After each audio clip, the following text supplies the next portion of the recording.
You're listening to the ESO Network, your station for all things geek.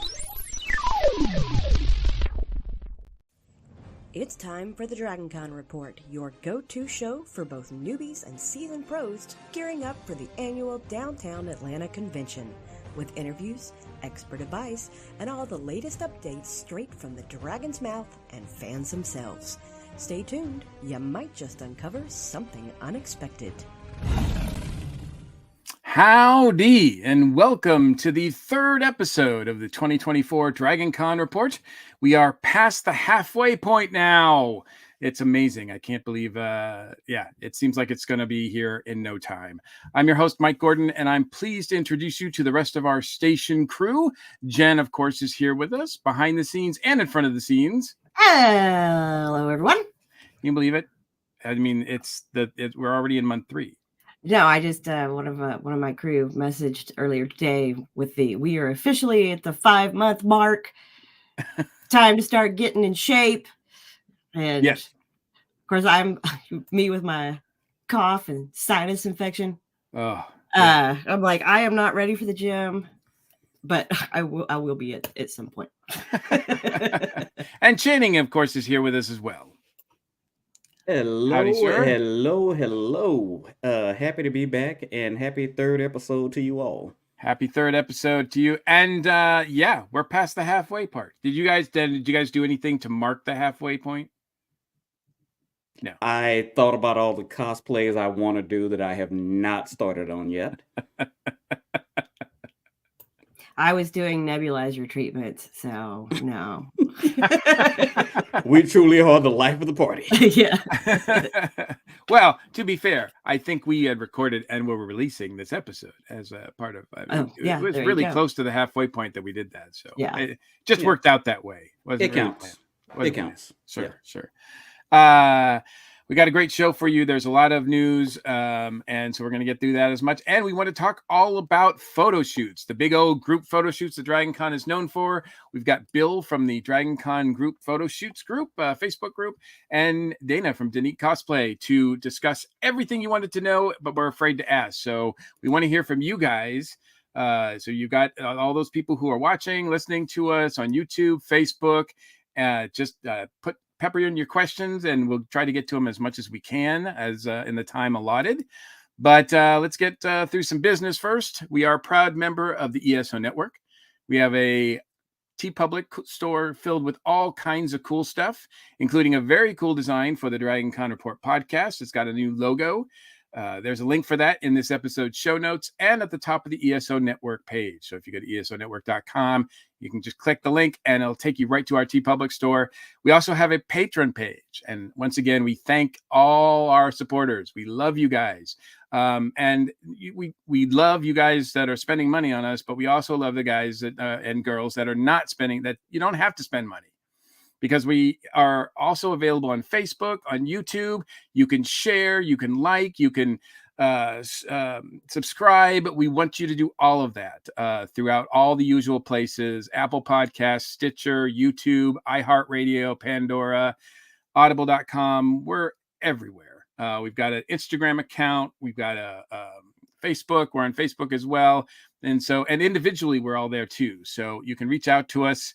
If you want to leave us direct feedback and comment on the show, please feel free to do so at feedback@dragonconreport.com. And again, you can also reach out to us on all the social medias that we are there on. We are an unofficial podcast of the con. We are not and never have been officially connected with DragonCon. So for all the official news, we strongly recommend checking out the official site and all their social media outlets as well. So let's get started with some of news and notes. Like I said, there's a little bit more that happened over the last month. We have some dates, some new dates. I think the price changed. I'm pulling up my notes here. Sorry. Okay, so 5-day membership. That's August 29th through September 2nd. 5-day memberships are now $160, and that's going to be good. That rate will be good until June 14th. So, and which they'll go up probably another $20. I don't think they've said exactly yet, but, and as far as I know, it looks like 5-day memberships are the only thing on sale now. I don't think single day admissions are on sale. Have you guys noticed any of that? That won't be till August. Right. Yeah. Okay. Gotcha. Yeah, just the 5 days. Right. Gotcha. So, so there's Or Eternal. Yeah, that's on sale. But, well, yes, If Eternal. you got that disposable income, yeah, Eternal. tax refund. Some deadlines have passed. The art show applications closed March 1st. New vendor applications also closed March 15th. So those are not available. If you missed out on that, unfortunately, but as far as we know, media applications have not yet opened. So there's some discriminating. There's some information on there that we're not really sure exactly what the dates are yet. So we'll wait until that's. No, I messaged the office. It's to confirm they haven't opened yet. So. All right, good. Thank you for that. So we've got that. Also, there are still some ways that you can participate. Parade signups are open. So that happened in the last month or so, and they're still open. Usually before they used to go pretty fast, but they are still open now. Performer applications are open until March 31st. Guest applications are open until May 31st. And fan table applications are still open as well. And of course, volunteer applications are open. They're always looking for volunteers, and we definitely encourage people to participate as a volunteer if they can. They had a volunteer meeting just a couple weeks ago on March 10th at the Westin Peachtree. I believe it also was available streaming online. But there was a lot of interesting information that was discussed at that volunteer meeting. Channing, you have the highlights from that? Yeah. Again, like you said, a lot of good information. Attendance is something that people always ask about. They're looking for a sweet spot on attendance. It won't go as high as it was in 2019, but it will be a modest increase over what it was. So expect a few more people, but I doubt that they're going to go wild with the caps. DCTV has a new director. That's Chris Hamilton. Good luck to him. DCTV is one of my favorite parts of Dragon Con when you're stuck in the room. Robotics track, a gentleman named John Christian is going to be directing it. For my volunteers, there's an extra plus this time. There's going to be a QR code based fast pass for any volunteers with 5 or more years experience. That fast pass will get you into the vendor hall. It's not valid on Sunday and it's only a one-time use. But if you've ever seen the lines of the vendor hall, was that? Sorry, it's not valid on Saturday. Oh, I thought that's what I said. Sorry. No, you said Sunday. Sorry. Drink. That is correct. It is not valid on Saturday, and it is a one-time use. With as long as those lines get, that's going to be a really nice feature. There's also going to be a QR Fast Pass for comics programming that's in America's Mart, so that you don't have to go through the dealer's Mart line. Hopefully, that will kind of whittle down the traffic some. The big one that people have been worried about, no AI artwork of any kind can be sold. That's for the art show, artist alley, or the vendor hall. So for the folks who are worried about that, you can breathe a little bit easier now. They will be selling the branded reusable bags again this year. They'll be in the vendor hall for $5 a piece. Gaming halls will be closed from 2 a.m. to 7 a.m. But some overnight gaming will be available in the Westin, so you can still get your late night gaming fix. As you know, Dragon Con is all about charity and giving back, and this year the charity is going to be the Arthritis Foundation. So hopefully everybody will participate and donate and help them raise a little bit of money. For my current volunteers, if you can recruit a new volunteer who lists you as a referral, you get swag and you'll be entered into a drawing for prizes. So if you have some friends who are maybe on the fence about going to Dragon Con, try and talk them into volunteering. Then, get a little something for yourself on the side. And unlike years past, there will be no mandatory virtual panels this year. So we're going back to mainly in person, which I know will make some people happy. Yeah, no mandatory. I do know a lot of tracks are going to continue doing Mhm. virtual panels and providing those not only during con weekend but throughout the year. Mhm. So so that's pretty cool. But yeah, I guess I didn't know it was a requirement last year, to be honest with you. But Yeah, they had them do, I can't remember how many they did, but I was on one for the digital media track.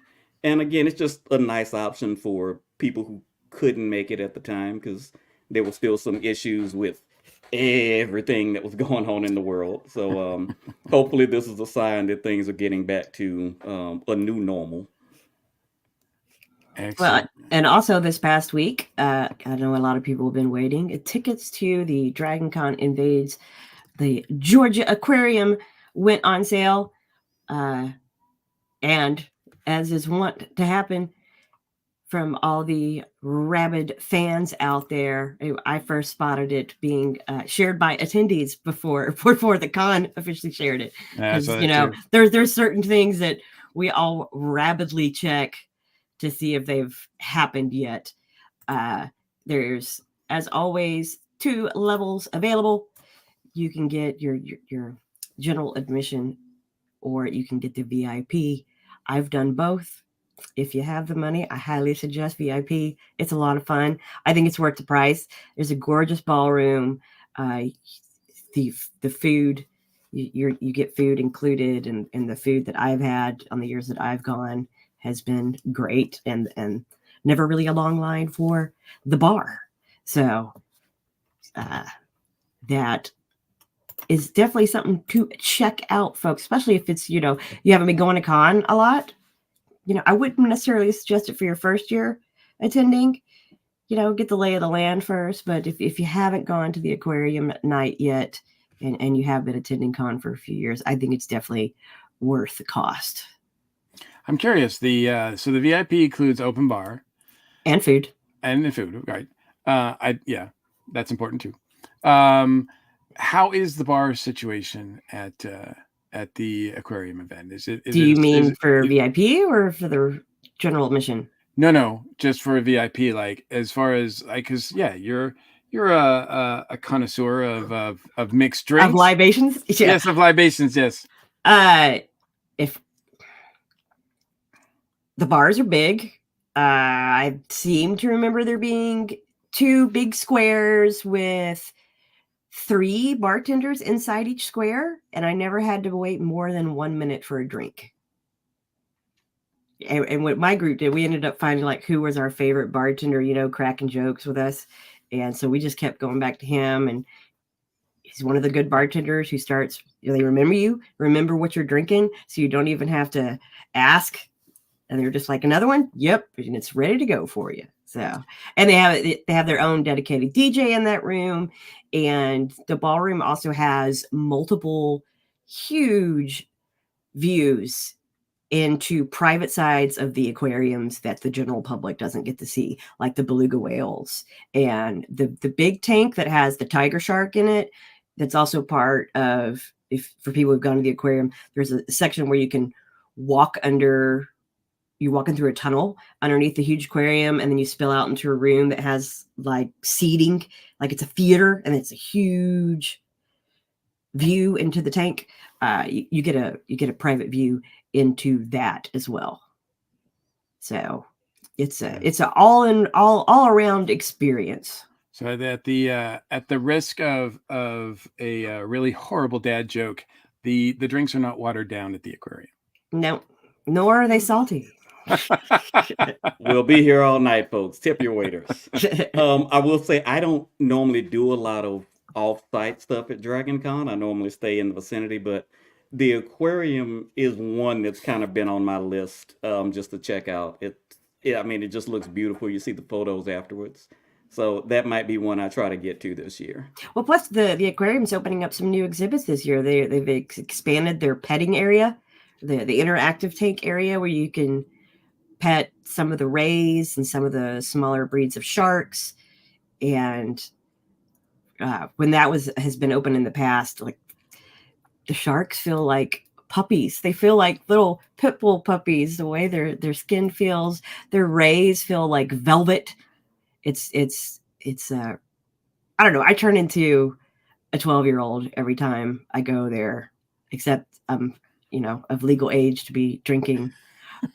But there's and there's a shuttle to the aquarium, so it's easy to get there. I typically don't wait for the shuttle. I just get an Uber, or one year I just stayed right across the street from it.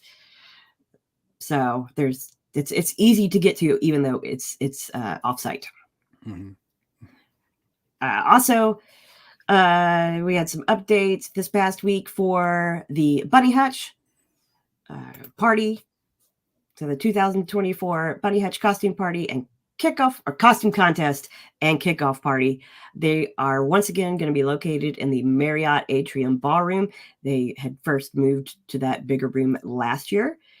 They have acknowledged that there were some growing pains, including the lack of bars in the space. And they said they've already met with con staff and leadership.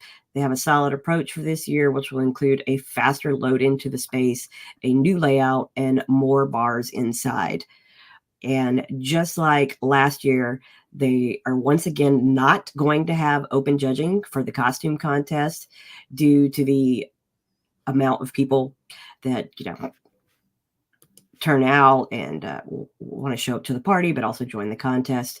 So anyone wanting to join the contest, you'll be submitting an online form. You'll be able to find that in the Bunny Hutch group.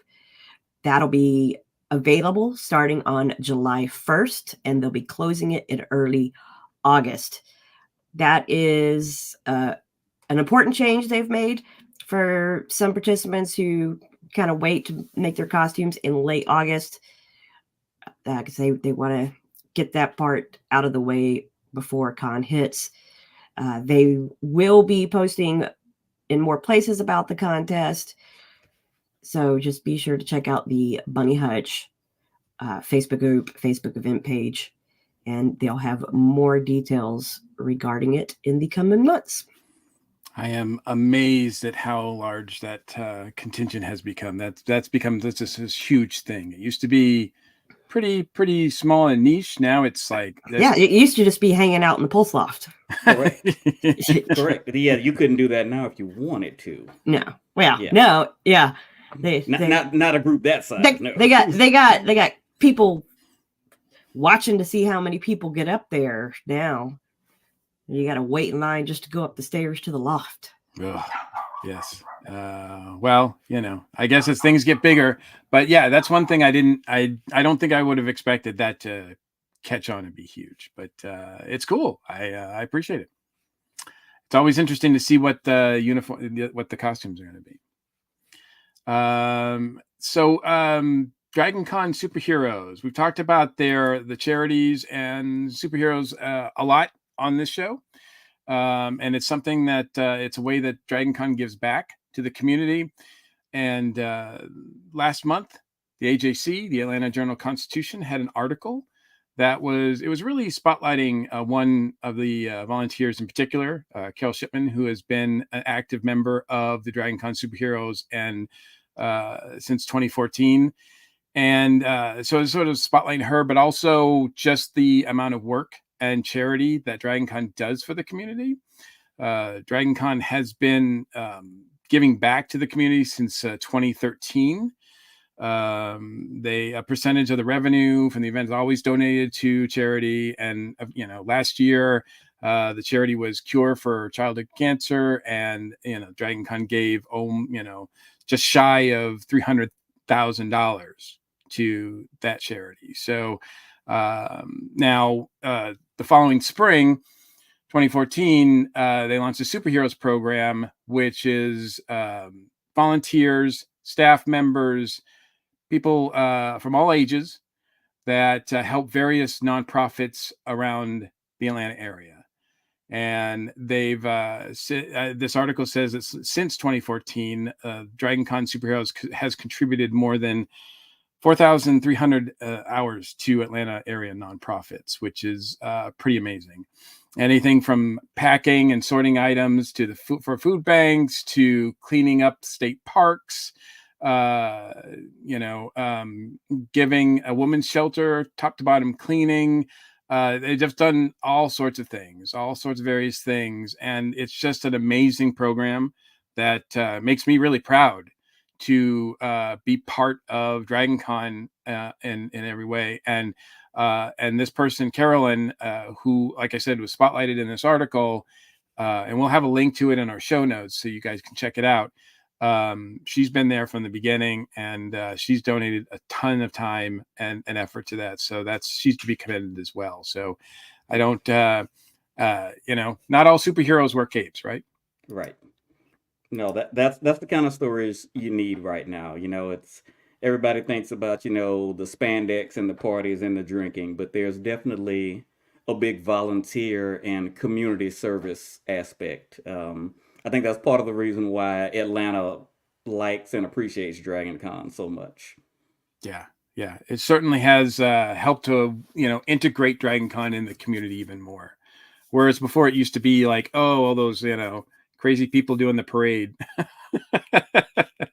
stopping traffic downtown Atlanta for a few hours on Labor Day weekend. Now it's a business, and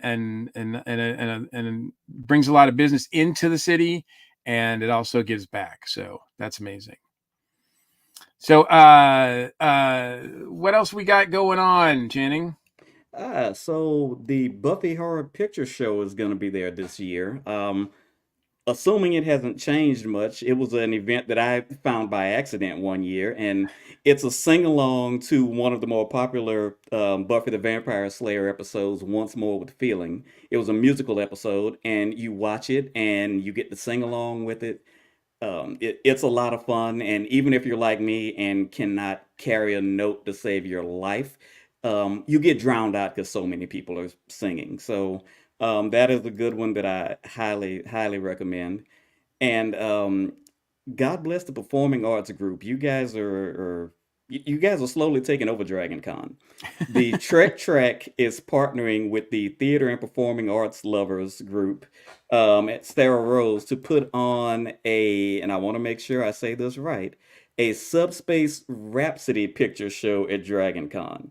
They are taking virtual auditions starting, well, it looks like we've missed the virtual auditions already. No, the ending. Oh, no, they start. Yes. So they've started taking virtual auditions, and they will continue to take them until April 12th at 10 p.m. Eastern Time. Check out the Dragon Con Theater and Performing Arts Lovers Facebook page to get more information.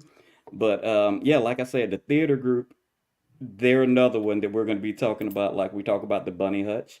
They're just this really small group that's getting larger and doing more things year after year. Absolutely, absolutely. Yeah. And as soon as Star Trek Strange New Worlds came out finally the franchise came out with a musical episode, you just knew it was inevitable that it was gonna be performed in some way at Dragon Con. So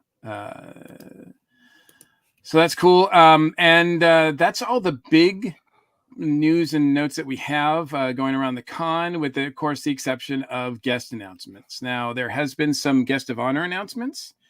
The guest of honor this year, artist wise, is Joe, and I hope I'm not butchering this name, Picasso. It's John Picasso. Oh, John. So I got the first name wrong too. Drink. All right, we gotta drink, everybody. All right, John Picasso. Picasso. I think. Yeah. Okay. Well, John. Yes, I think that's how you pronounce it. He's a 3-time Hugo Award winner, one of the most acclaimed artists, and I butchered his name, and I do apologize. But he has been doing cover art for fantasy sci-fi books. He's done over 150 covers for George R.R. Martin, Michael Moorcock, Harlan Ellison, and more. So and he's one of our my hometown guys. Oh, your hometown. Yeah, he's here in San Antonio. Oh, that's cool. He was for a long time. I'm not sure if he still is. Oh, that's cool. I have seen some of his art displayed, and it is gorgeous. It is gorgeous, and exactly what you would expect from a guest of honor at Dragon Con. The literary guest of honor this year is Nancy Kress. She is the author of 34 novels, 4 short story collections, 3 books on writing fiction, and over 100 short stories. She's won 6 Nebulas, 2 Hugos, a Sturgeon, and the John W. Campbell Memorial Award. Her most recent work is Observer from last year, written with Dr. Robert Lanza. I am not as familiar with Nancy Kress, but I am sure she is worthy. I mean, look at all those accolades. So, and we've also got a guest of honor for this podcast, the Dragon Con Report guest of honor. It was named this month, and that is Channing Sherman is going to be a guest at Dragon Con. It's actually pronounced Channing Kerman. Once again, I'm drinking. Congratulations, Channing. Thank you. It took me a couple of years, but finally got in. We pulled no strings, absolutely none. So we apply just like everybody else. Exactly. Yep. All above board. Now I need to find something to become a professional about, so that then I can talk about it. I kind of did everything backwards, so yeah. Professional kind of implies that you get paid. Well, yeah, there's that too. Yeah. So let's say guest. No, really, congratulations, man. Thank you. It is awesome. So, well deserved. And it's not the only one, the convention that you've been named to appear at, right? Because you got another convention, I think, that you're appearing at pretty soon, right? Yeah. In May, I'm gonna be at Blurred Fest in New Orleans. It's a smaller con, one day. I'm going to be moderating a panel on video game design, so I'm very excited about that one. I don't have time to play video games as much as I would like, but I still follow the industry, so I'm looking forward to talking to some professionals about that. Now, as far as other guests have been announced, and they are getting into the big featured guests area, like the big names are starting to appear on the Dragon Con roster. So we're going to try something a little bit different this month. So we're not going to be reading a huge list. I'm sorry, those people who are really banking on getting a nice buzz tonight. Although I promise we still will probably mispronounce some things. Jen, I believe that we will be recording a special guest segment that will be available to people, right? So we started it last month, where sometimes it can just take about 40 minutes as we get closer to con to go through the list, because we don't like to leave people out.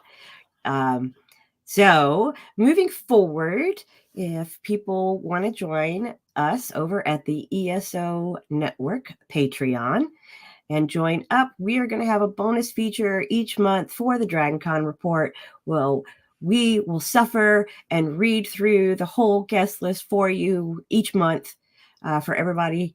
Well, at least all the new artists. We won't, just keep adding on, but you can find the full list over there. And it should be available on our Patreon in about a week.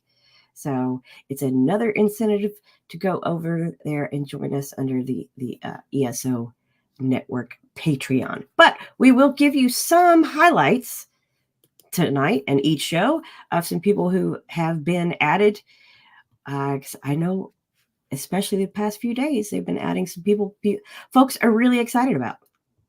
Absolutely. And probably the biggest name so far has been Giancarlo Esposito. Correct. So for those people who don't recognize the name, you've seen him. Seen him. He's been in things for 30 years at least, right? Yes. I mean, I think he goes as far back as Electric Company. And also he's also a theater actor. Yeah. Absolutely. Broadway, yes. But Moff Gideon, Gus Fring, Stan Edgar, Sidney Glass, and he was just recently on the new Netflix series The Gentleman. Yeah. So if you haven't seen that, I really enjoyed him in that role. I enjoyed that show so much more than I expected to. He's got actually, I'm watching trailers I'm seeing trailers for him in 2 different things right now. He's on a TV series called Parish, where I believe he's a detective, and then he's in a movie called Annalise, I think. Might be wrong on Annalise. That. But So he is working. He has been to Dragon Con before. It's been about 10 years though, or so. So it's been quite some time. Big Bird camp counselor. That's awesome. Someone just posted that he was Big Bird's camp counselor in Sesame Street. And yeah, he has done a lot of things. He's a great guy, from what I understand. I have not had the pleasure to meet him yet myself, but from what I understand, he is a great guest to have as a headliner. But I get the feeling that he will not be, long in being the only main headliner of Dragon Con this year. Yeah, well, it's also he will only be there from Saturday to Monday. So yes, no Friday for him. Yeah. He's a working actor. Yeah, he's a working. Well, he's got he's the Los Pollos Hermanos, right? Like he's got to get time off from there for managing that store. Channing, any other guests that you wanted to mention? Rodney Barnes. Rodney Barnes is a multi-hyphenate. He's written for TV and for comics. He's written for My Wife and Kids. He was a writer on The Boondocks. And right now he's got a new comic book series called Philadelphia. And he likes to infuse a lot of horror in his work. So I saw him once at a book festival in New Orleans. In Baton Rouge, sorry. So I'm very excited to see him. But people who know me will understand how excited I am on the inside for this one. Larry freaking Hama is going to be at Dragon Con. And he's a comic book artist, writer, and editor. And he's best known for a little something called G.I. Joe, A Real American Hero, which runs through my veins more than blood. Not only that, a lot of those profile cards that you would see on the back of G.I. Joe action figures, he wrote those, and a lot of them were based off his own military service. So I am super excited to get a chance to see him and get a picture with him. But he's also written for Wolverine, Venom, the Ultimate Ninja, Elektra, and he co-created a little character called Bucky O'Hare. So he's had his fingers in a lot of pots, and I'm gonna find a way. I may have to steal somebody's fast pass just to make sure I can get in to see him, and I will do it. He's he might actually. I'm sure. I'm hoping he's in the comic and pop artist alley with us. But he can also make a case that he should be in the Walk of Fame area because he was in a few episodes of MASH. He also did some acting.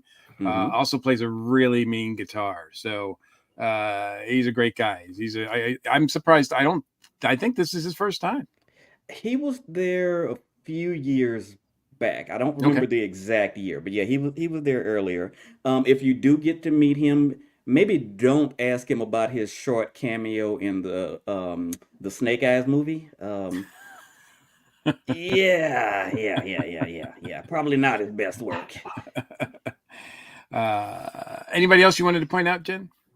Well, he's there pretty much every year, but I'm always happy to see he's coming back. Jim Butcher, author of the Dresden Files, has once again been announced. Also wrote Codex Alera and the Cinder Spires. And he's an avid gamer, plays tabletop games and a lot of systems, loves PC and console games, and LARPs whenever he can.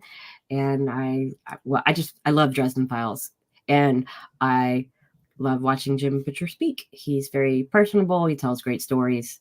So always glad to see that there are some people who want to come back to con every year. Yeah, I was I was kind of confused because last month I think we announced his son was coming, I think. And I think his son has done some writing as well, but I could be wrong about that, but go ahead, sorry. Nope, that's it. The only other couple names I wanted to mention out because I'm always happy to share or to have a table neighbor with the artist for Tiki Zombie, which is Peter Cutler, who also will be in the Comic and Pop Artist Alley joining me. You can usually find us. Our tables are usually next to each other, so I'm glad that he will be sharing that spot once again. And a good friend and writer Alan J. Porter also is going to be there as well this year. So I'm glad to see he's going to be doing some panels and having a good time. So I'll be glad to see him. So now for the full list, as Jen said, we will be reading it off to the best of our abilities. And that will be available to our patrons. But if you want to get a full list, check out the Dragon Con website. And that is going to be it for news and guest announcements. So we're going to take a quick break for those people who are listening to us on audio. We're going to take a quick break, and then we're going to come right back and talk all about photo shoots.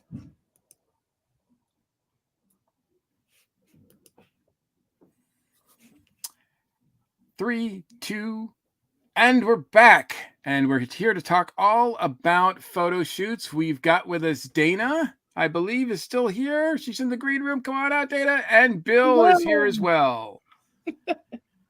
Howdy, everybody. Howdy, folks. We're glad you guys to join us. I've got all sorts of questions for you, but I like to start, and Dana, we'll start with you. Tell us about your first Dragon Con experience. When did you first discover Dragon Con? I actually first discovered Dragon Con.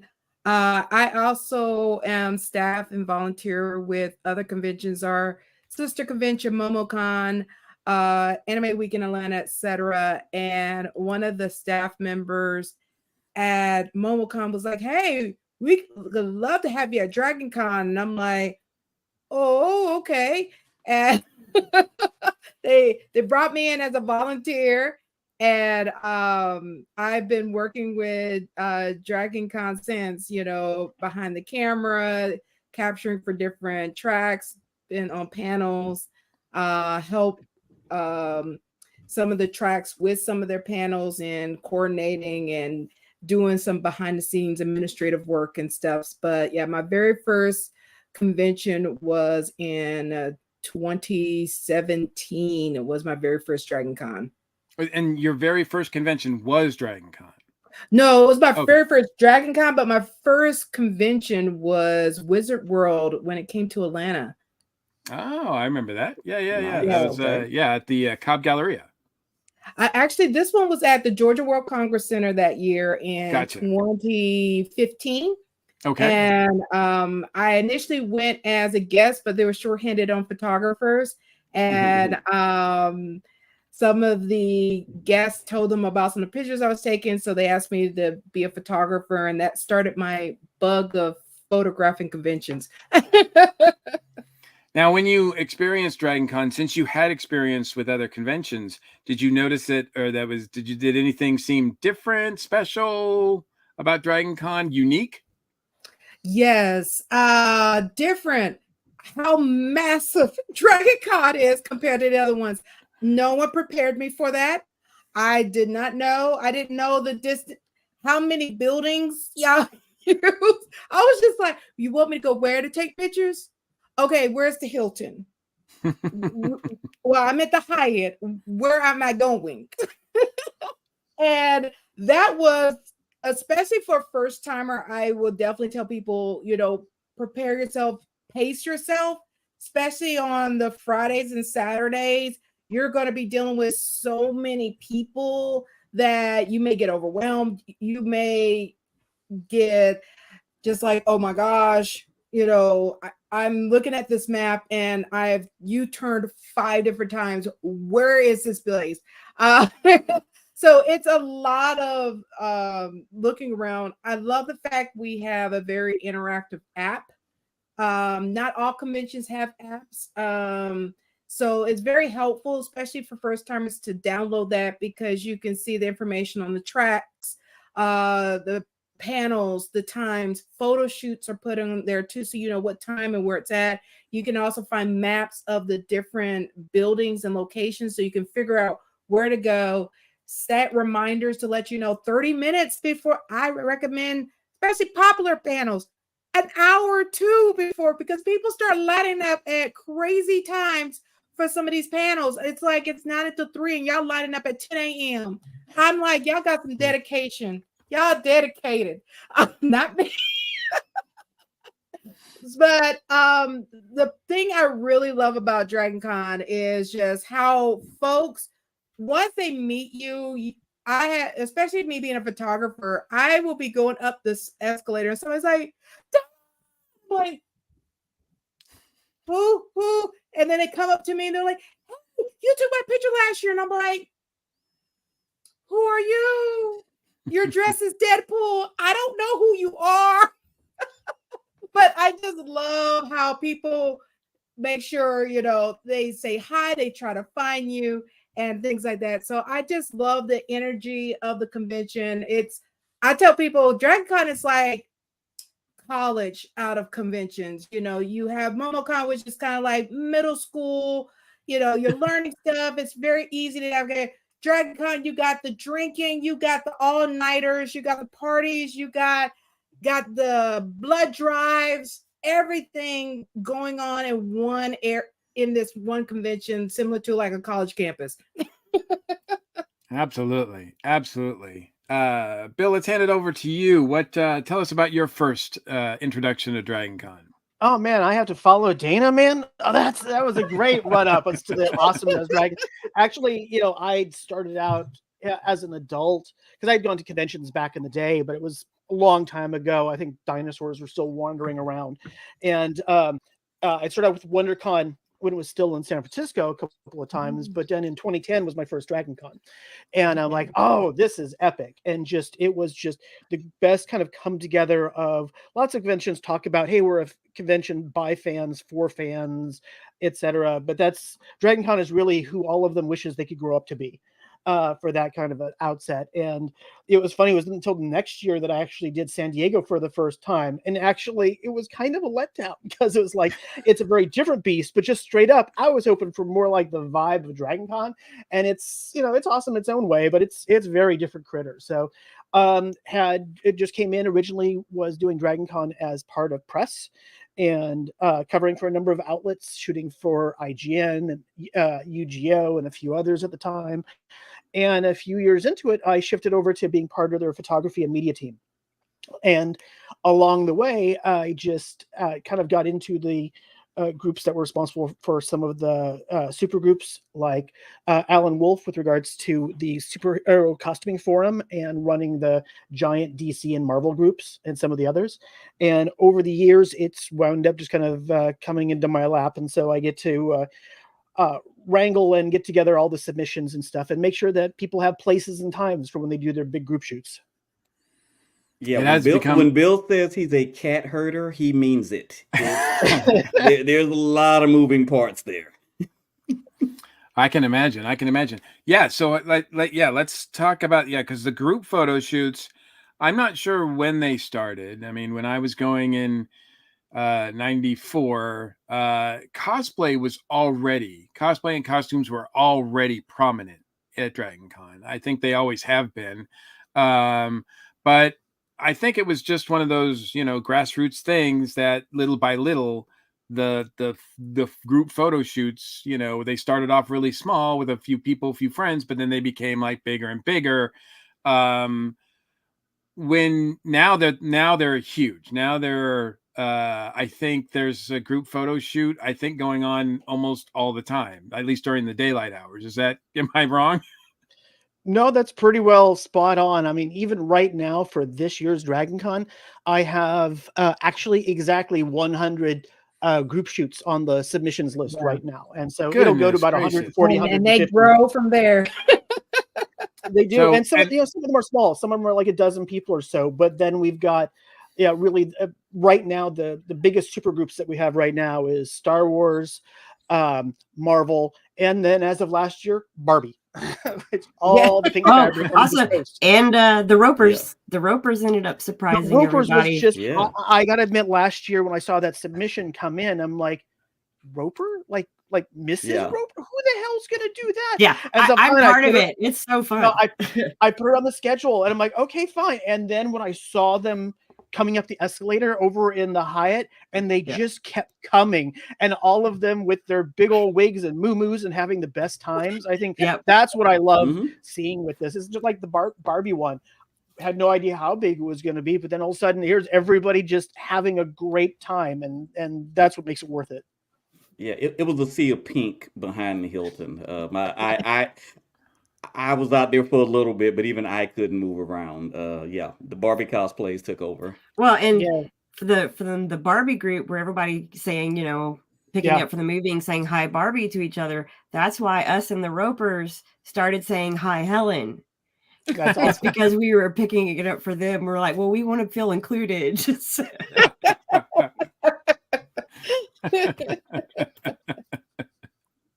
We have Sarah in the comments is asking, how do they submit for a group photo shoot? Actually, yeah, there's a Facebook group called Dragon Con Group Cosplay Photo Shoots.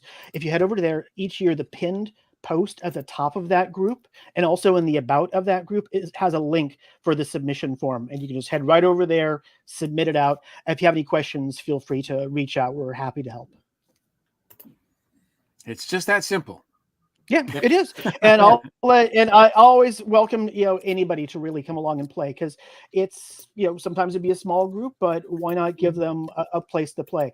And it's always funny because with the way things come around, I mean, like the Wheel of Times folks, they had a handful of loyal cosplayers each year, and then the series comes along and now poof, and it gets, significantly bigger. Game of Thrones, Once Upon a Time, we would have a gathering of like 10 people at a time, and then it exploded. Has there been any group that you just were, besides the Ropers? I think that might have actually be the one. But was there any other group that like just you were amazed at how massive it ended up being? Dana, what do you think? Along with the two you mentioned, I also have to giving kudos to Channing, is the Black Geeks at Dragon Con's photo shoot. That one keeps growing every year. I've been lucky as being one of the main photographers for that shoot, and just the gathering of people. They've had BET come and cover the photo shoot. We've had some of the celebrities join the photo shoot. Last year, because of the whole situation with Alabama, we had some guests for that interacted that whole situation of the Alabama tobacco at the little cruise ship. But it's just everybody ties into it, from babies to adults, and then just seeing the array of cosplays. But then I love it when the guys from the group, they start chanting like from Black Panther, and everything. And it's just uniformed. Most of these people don't even know each other, but as soon as someone starts chanting, it's just like you got the whole group chanting together, and it just gives a different feel for the photo shoot. Just seeing how everybody just connects with that particular shoot. But the Barbie one, I loved seeing that. And even after the shoot, you still have the Barbies going around saying, "Hi, Barbie. Hi, Barbie." So as far as Barbenheimer goes, the mashup of the two big movies last year, was there even an Oppenheimer group shoot? There was not an Oppenheimer shoot. However, there was an amazing Barbie. I think she was in a ball gown. I can't actually remember, but her wig was styled as a nuclear explosion.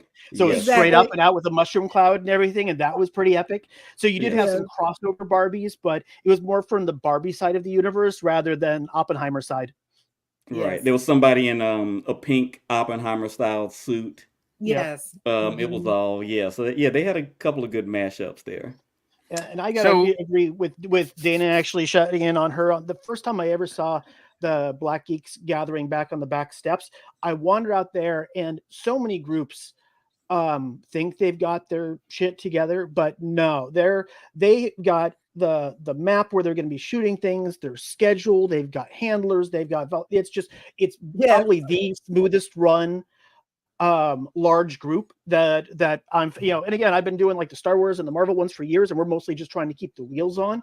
They've got their stuff down, and it's just the joy that comes together when they're out there doing their shoot is just the best thing. So if anybody hasn't seen it, go out, watch it, get some pictures. It's really one of the best things. Yes. Well, I've been and don't jinx us. But knock on wood. I've been a part of both the Marvel and the DC universe shoots, and even just being somebody as part of it. I can't even imagine trying to take pictures of it where I have no idea what's going on, like being arranged in that large of a group of people until we break off into the smaller groups. And then I'm like, okay, now I know what I'm doing. There's only 12 of us in this photo, not 500. Yes. So yes, because they have amazing working with Dr. Law's Photo Lab.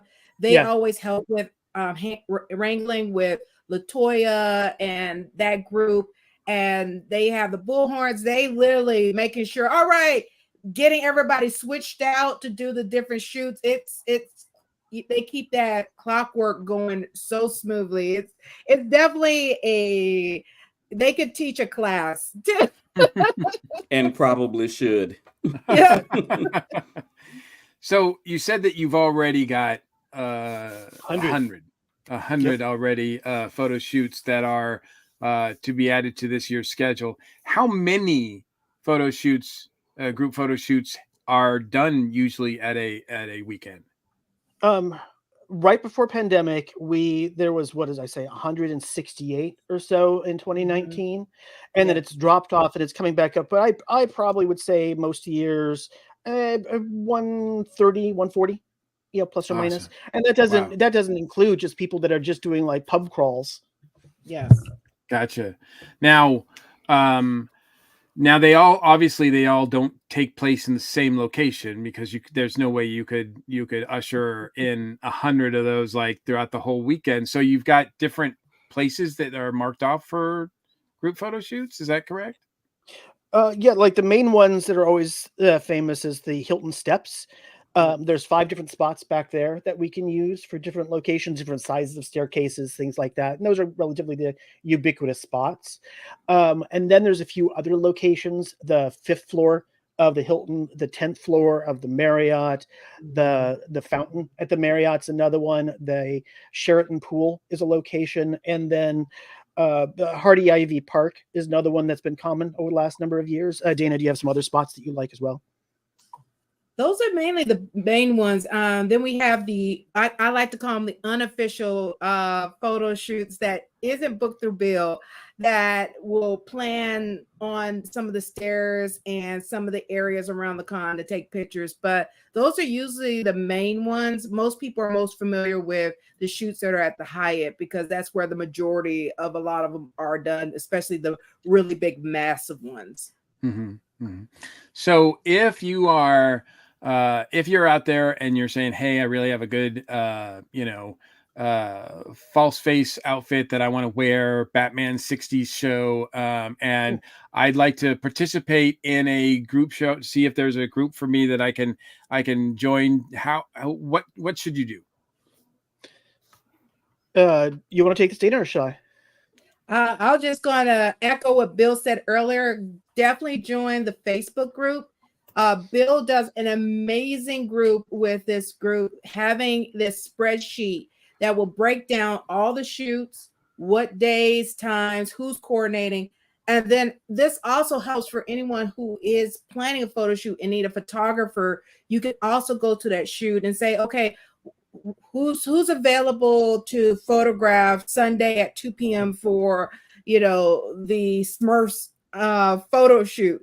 Then the photographer. Okay, I want to see that now. I want to see a bunch of people covered in blue body paint in the Atlanta heat. There you go. It will stay on for about 15 minutes. It'll be one of the two. It's either going to be Smurfs or Navi. One of the two. Thank you. Right there. I think that is like we were saying, that is your best resource, because not only knowing if there's another photo shoot that's already been planned for an idea you have, that way you already know one's been already put out there and planned.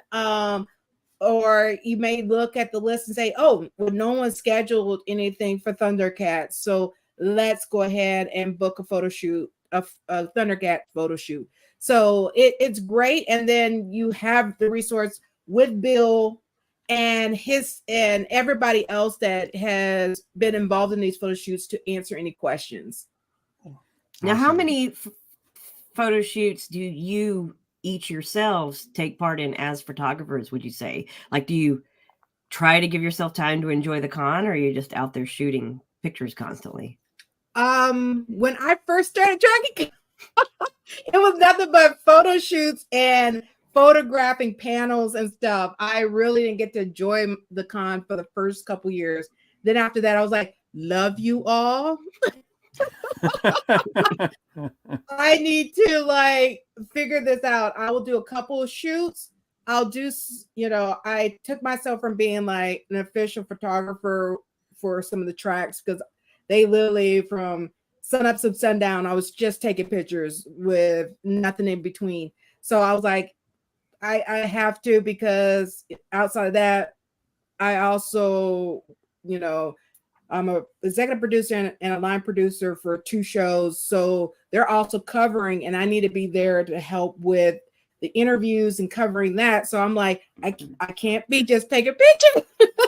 So I usually limit myself for photo shoots, a handful, but then leave time for everything else. And it's funny because last year was the first year I got to actually enjoy Dragon Con, go and actually do stuff at the con. And I was just like, oh, this is nice.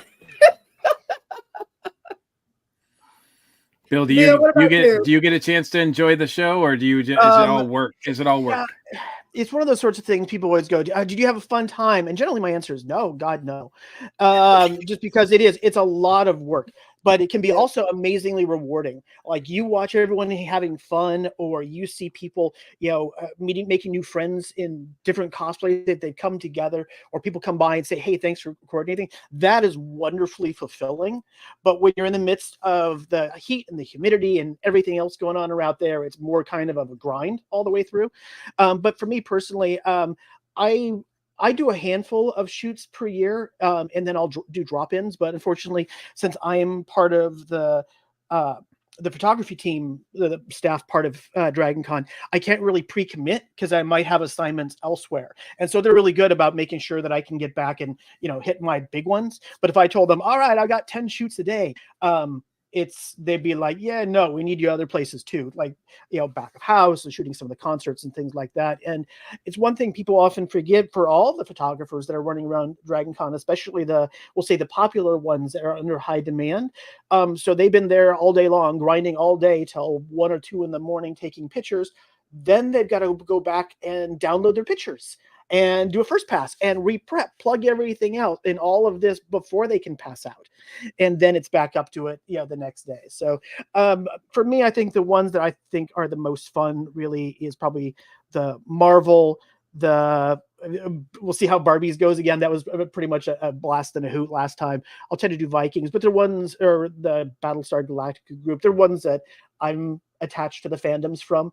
And other times it's just, hey, the people that go out are just so much fun, or I really love the costumes, like the Warhammer gathering, just they're epic to see their costumes. Some of the video game ones are also cool. One thing that Dana brought up is a good topic, is if someone has even if they've never been to Dragon Con, or if they have, but they've never done, put on or hosted a photo shoot before, if they have an idea for a new one, come on out there. We're happy to find a photographer that we can attach to you, someone that's wrangled before, and get people talking. So if people have an idea, don't let not having done it before block them from doing it. We all had a first time where we didn't know anything what we were doing. We were just standing there going, oh, yeah, everybody up there, get closer together. Now it's come along, and so we're trying to pay it forward to the next set of folks. Actually, I will take a moment to give a huge shout out to the Grace Adams Moss, Mama Grace. If people knew her from back before, she was a long time Dragon Con house photographer, and she was really one of the first photographers I met, and she passed away earlier this week. And so there's been a lot of outpouring of support to her family and such. But really what it goes back to is, there was once upon a time that all of us getting out there were a photographer at Dragon Con, and there's the line of folks, and someone looked over and said, hey, get on up here and take a picture with the rest of us. And we need to do that for the next generation, keep going, because you'll see a lot of times where I'll make sure, you got all the photographers with the big fancy cameras out front. To me, I don't care about them that much. They'll get their pictures, they're fine. But if I see someone that's they got their iPhone, or it's clearly a family that's taking a picture of their kids, want to make sure that they get pictures, because if they catch the bug, they'll come back again next year and they'll keep on going. Photographers like I need another picture of a stormtrooper. I've got plenty.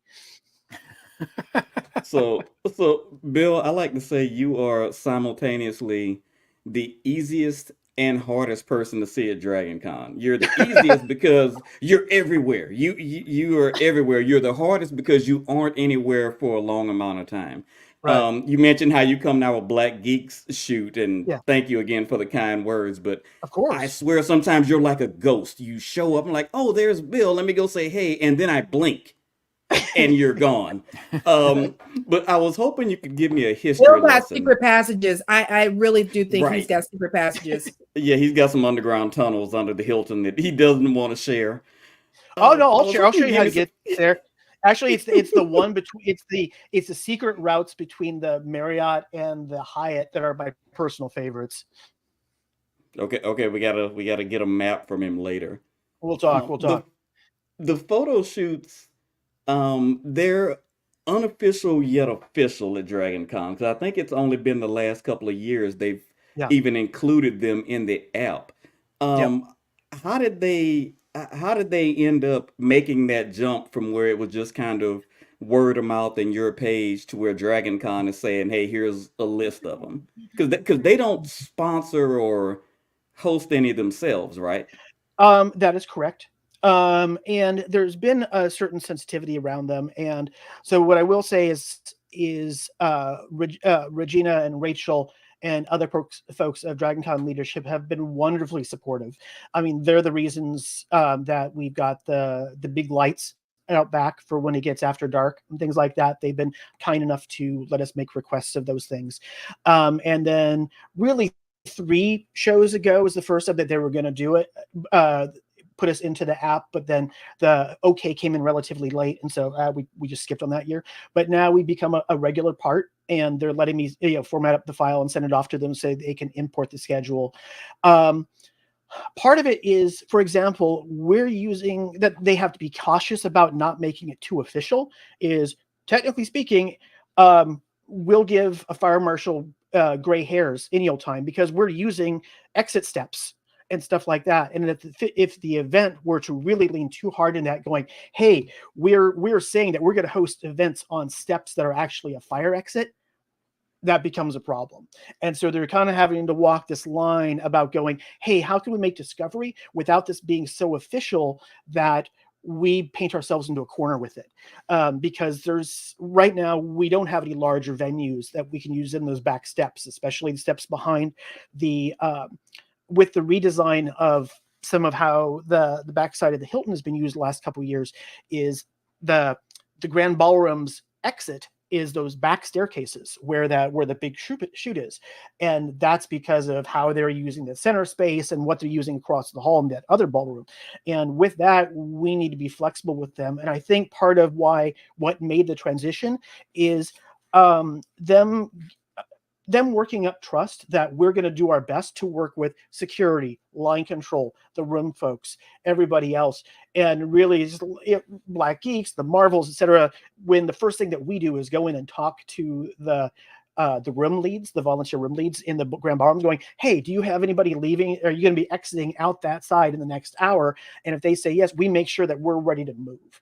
And the positive feedback we've had from that they've given back to leadership, we've stayed in communication and taking care of things when there's a problem from our side. I think that's built up trust that they're willing to be patient with us, but it's also sometimes why we put in some of the persnickety little rules and whatnot that we do, because we're trying to make sure that we can keep on doing this and don't have to go back under the covers again. Yeah, that's amazing. That's amazing. And that I didn't even think about the fire marshal thing. So yeah, that makes a perfect sense. There are if now, is there a sort of a registration thing that has to happen? Like, do you get a sense on how big the group's going to be, like as far as people signing up or anything like that? Like if you did want to participate as a costumer, or as a photographer? Is, you know, do you go to the site and to your group and sign up for the individual ones, or is it just something we see how many people show up? Dana, do you want to take, or can I, like, listen, I want to make sure that I don't keep on talking. Dana, anything you want to chime in on? Oh, you're fine. A lot of these groups, they'll go ahead and create like Facebook events, and people will put it on their calendars and things like that. That way, they can also track how many people are planning to come, many people are tentative. Also, keeping people updated on where to find the photos, stuff like that. So, a lot of the groups use that to kind of help them get a rough idea. And then there's some, they put it out there and see who shows up. So Yeah, Yeah, a lot of it- times it's a learning perspective. experience. For the ones I've shot, that's typically what they do.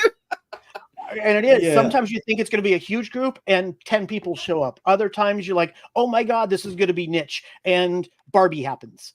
And so it's like, sure, we thought it'd be popular. We thought there'd be like 100, 200 people for Barbie, not every scrap of pink fabric on the Eastern Seaboard. And they all come out. So we just make the best of what we do. For example, actually, the Barbie is a good example. It actually started on the other steps, on the A-side steps in the morning. And it was clear it was going to be so big, we weren't going to be able to handle it. So we pulled it over to the other side because it happened to be open at that time of the morning.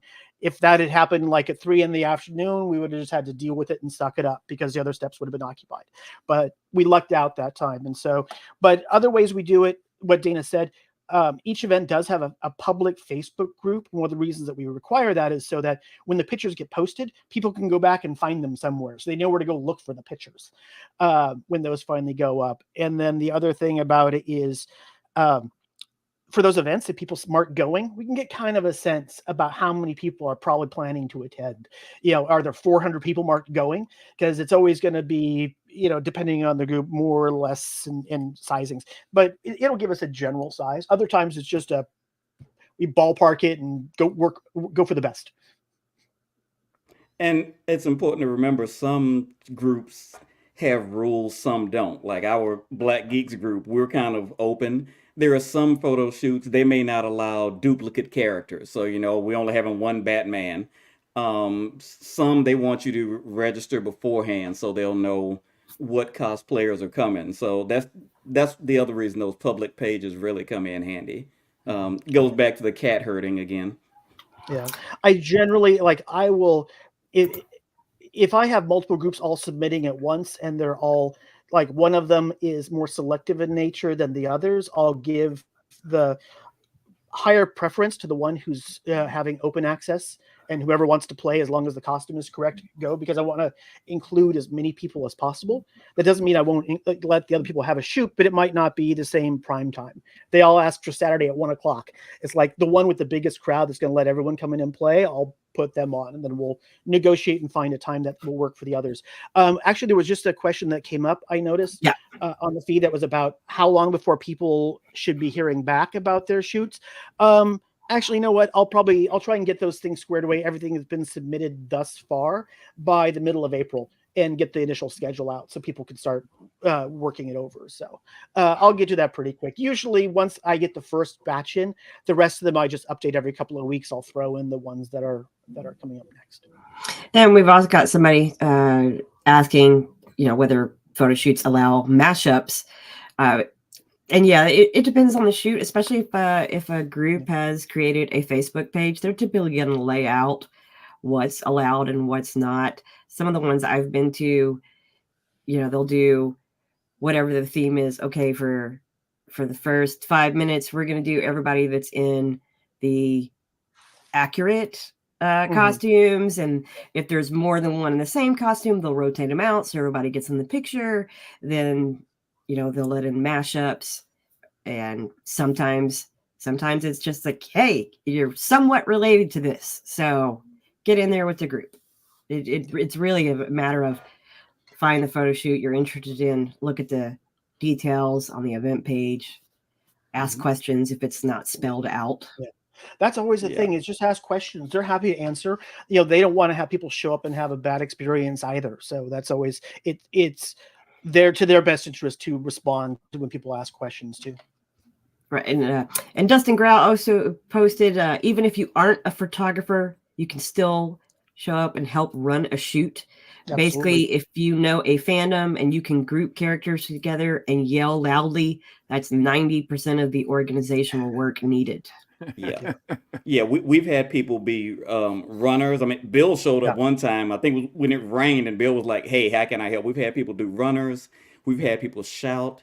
Every now and then we get handouts that we can give to people. We've had people help us hand out buttons and things.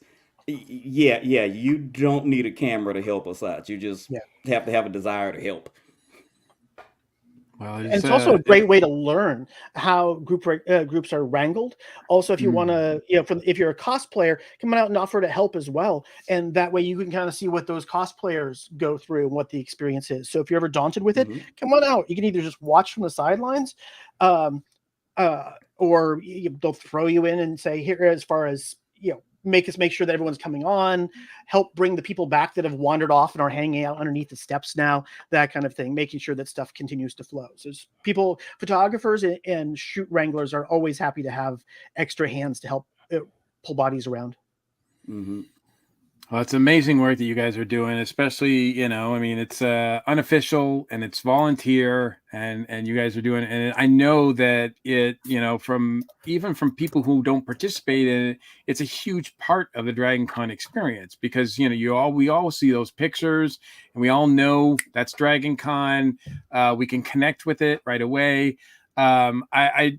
As we get ready to sort of tail off this conversation, I kind of want to ask each one of you, what is maybe one of your favorite moments at a photo shoot that you've ever experienced at Dragon Con? Bill, we'll start with you on this one. I think for me, it's been the times where, again, one of the things that I like about Dragon Con in general is the talent celebrities are largely off leash. It's not like a junket event like New York or San Diego, where their publicists are there and everything else. We've had so many people pop out back to be part of it. We had 7 people out of the Galactica cast once show up for one of the shoots. There's been the Star Wars side, freaking Norman Reedus keeps jumping in front of. We were doing a shoot once, and all of a sudden I turn around and there's this dude right up in front of one of the cosplayers' faces taking a picture. I'm like, dude, who the hell is that? It's Norman Reedus. Cigarette sticking out the side of his mouth. He's happily taking pictures. I'm like, get out of there. But some of the times have been fun. Is we had James Gunn joined one of the Marvel shoots a number of years ago, right around when Guardians of the Galaxy first came out. I love the shoots, but when talent comes out to be part of it and you can see them having fun with all of them surrounded. Let's think about the comics artist George Perez. Every year would come out there to be out there and just be part of it. And we had Stan Lee out there before, but they would come out and they would just love being part of that whole experience. And so for me, that's been my highlights, really. Awesome. Dana, what about you? I definitely echo that because I know Black Geeks Dragon Con shoot, they had cast from Black Lightning. I think you also, like you said, with the guests, even celebrities that are not guests, that are just attending. Yeah. I remember like T-Pain, he was dressed as a character from Tekken. People didn't know he was part of the Tekken photo shoot, and he was going around taking pictures. Did not know it was T-Pain right there. So I love the fact that we got guests that celebrities that are just into this as much as we are and just in cosplay enjoying it. But I love the energy these shoots bring, because so many people are gathered together for something they all like together, and everybody's complimenting each other's costumes. Even if they're not up there taking pictures, they're taking pictures of each other with their phones and, oh, let me connect with you on Instagram. And you start building this, I like to call your con friends that eventually become your con family. And the shoots really are an avenue to do that, because Dragon Con is so massive that you may not see people that, there's so many people that tell me, Dana, I was looking for you. I'm like, where? You can typically find me between the Hyatt and the Marriott, one of the two. But it's hard to find folks. But if you go to the photo shoots, they're scheduled.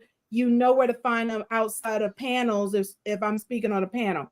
But it's the easiest way to find people, but also connect with folks because you're enjoying it. You're all out in the heat. The last anybody that does head to toe covered with no installation, like the Star Wars characters and the furries, and bless you, and Dragon Con heat. I can't do it. But you really see that passion for people, and I love seeing the multi-generations, seeing the babies coming out dressed up as Pokemon, dogs, service animals also cosplaying with their owners and stuff. It gives you a different look and feel of the convention, especially if you're a first timer, to see all that energy at the shoots to give you a good feel of the con. Actually, no, on that, I remember last year, the year before with the Viking shoot, there was a cosplayer that was there that they had dragged their dad out to Dragon Con for the first time, and they had made an amazing outfit for it, by the way, but dressed him up like Odin. And he looked just like him. He was so good. And all the Vikings just glommed, like they were just all the joy, all the love on this guy. He's like, oh, this is great. And the kids are letting me play along. And that just, we totally got a new convert right there. Janning, Dicey, did you have a question for Dana that you want to hit in? Honestly, considering what you guys have just said, I don't even know if it's worth bringing up. But Dana, I have to pick on you because you've got some unique experience because you've done these photo shoots on both sides of the camera. Yes. You just a few years ago started doing cosplay, so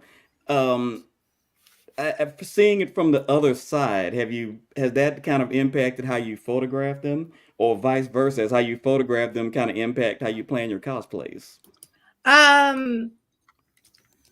It hasn't impacted my photos because I've always been very conscious being a staff member running around the con. It's like I try to be conscious of that kind of thing, but now that I started cosplaying, I still have much respect to cosplayers because I can't do some of those costumes y'all have.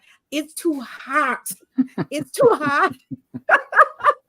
I still remember doing my first costume and I needed to have 6 people helping me get contacts in, trying to get a wig on and all these elements. And I was just like, I don't know if this is for me.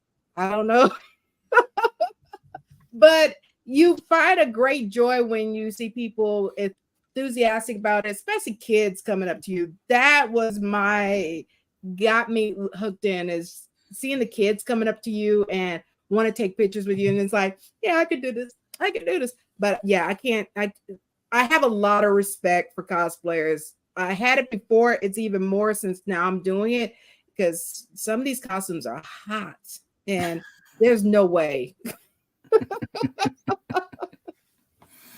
So I try to be respectful on that part of like, if we're out in the heat, I'm snapping your picture or I'm finding some shade or something to get you as much out of the heat as possible. And I can take some pictures because I know you're hot and you're sweating and you probably got a pool in that suit.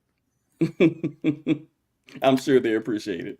Well, for all the heat and the sweating that the cosplayers are doing, I know the photographers are doing it as well. So, and the organizers, everybody's doing it, and everybody's doing it because it's something that they love.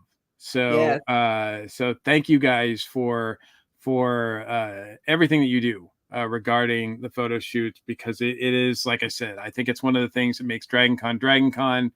And I appreciate you guys, and I appreciate you guys' time for joining us tonight. We really do. Now, if people have further questions, they should go to the group page, correct? Yes. And we will post that. We will post that, of course, on the video, and you can see it on the scrolling by. And we will post a link in our show notes for those people who are listening to us as well. So, but I think it's time for us to get on out of here and draw a close to this episode of the 2024 Dragon Con Report. A big shout out to Bill and Dana for joining us. Dana, we'll start with you. Is there anything other than the Dragon Con group shoot that you would like to promote? Outside of that, I am, as I mentioned earlier, I'm line producer for the show for Karen Ashley, the Yellow Power Ranger. So she likes to be at different cons. She also do panels with her fellow panelists. So we're hoping she gets the confirmation for Dragon Con, so y'all can meet her and her co-host for the show. I'm always there because it's line producer, and then I'm also the executive producer and co-host for the Moana Nui podcast. We're also there covering interviewing the guests, interviewing cosplayers. So if any of us come up to you and ask to interview you, please, we'll love to interview, because we like to give viewers insight of how it is to be at Dragon Con, what things you can recommend at being a first-time cosplayer or first time at Dragon Con. So people who are interested in coming to Dragon Con can get those tidbits to get from I'm not too sure to all right, I think I can do it. So shows like this and ours definitely need your insight. So a lot of people who are unsure or kind of scared because they kind of feel the odd man out where they live, that this can be something that can welcome them in because of something you say and help them feel welcome.